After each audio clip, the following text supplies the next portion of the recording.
Hey, psst, did you know that 15 minutes could save you 15% or more on car insurance? Everybody already knows that, Couch Tomato. Oh, really? Well, did you know that when you wear animal print clothing and show up fashionably late, it means your outfit missed her period? When I was a little kid, I always thought the only way you could become an underage superhero was to be bit by a radioactive spider, or Zordon had to recruit a team of teenagers with attitude. I stand corrected because I later found out that if you disrespect your elders, like talking back to your parents, sneaking into your mom's room without permission, and locking your dad out of a room in a house that he pays the bills for, more than likely, you'll be moving objects without the use of your hands in 3 months or less, just like the kid in this movie. Do not try and bend the spoon.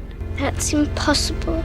Instead, only try to realize the truth. There is no spoon. But anyways, once upon a time in a city where the only thing to do was to record people without their permission using the same video camera that Jesus them used to vlog with, lived a dad who called out sick every Father's Day and just sat around the living room watching TV all day. This had a negative impact on the kid. At first, it's nothing major. Just victimless crimes like purposely forgetting to cite sources on the works cited page of his research papers. But it gets worse later on in the film. The parenting that the kid was missing out at home is substituted with guidance from his peers. The main character makes friends with the coolest black kid in school. Cliche? Yeah, but the black kid is a positive role model because Ebony's always coming up with great ideas on how to get high and stuff. Not like drugs or anything, but the other kind of high that you get when you know someone with Jean Greyish-like capabilities. For the most part, the main character's circle of friends aren't bad kids. We get examples of their acts of kindness when they organize adventures in the woods for team building exercises, and this one part in the school auditorium where the literal or figurative biggest loser in the school goes up on stage and it's about to be embarrassing for the guy, but one of the main character's friends start egging on the crowd to clap for him and stuff. All this young adult love can't really substitute for the adult kind you miss out on when you have a father who doesn't care. That's why it's no surprise, to me at least, that the main character turns to a life of felonies. This one night when the kid with powers decides enough is enough, dude puts on a coat, grabs a bag, and goes to commit some robberies. The feeling you get when you get to use your abilities on people without special powers feels good, I'm guessing. Only because when the kid realizes they're an apex predator, they start torturing creatures lower on the food chain. And the kid sticks a middle finger to the whole turn the other cheek nonsense when avenging his or herself by popping their bully in the mouth. After that, the movie takes a hard left and goes dark for a second when we discover that someone commits a murder and gets away with it. It's here where a close confidant is like, you gotta be careful, stay out of trouble, follow these rules and whatnot. Although a convincing argument, the person giving the advice does come off as a goody-goody and know-it-all, which is why when they try to reason with people earlier in the movie, they usually get a door slammed in their face. Later on, there's this part where the bad guy throws a dude out of a window and one of the kids with powers catches him before he dies. The villain starts losing their temper and it's a shame because it sets a bad example and lots of little kids are watching the whole thing. At the end, when the cops show up, you hear police sirens getting closer and closer, and it brings up a serious question. If you're not guilty, why the hell are you running for? Sure, bro. Those are 24 reasons these movies are the same. You agree? Yes, no, maybe so. If not, politely share your thoughts in the comment section below and click the subscribe button for more 24 reason videos.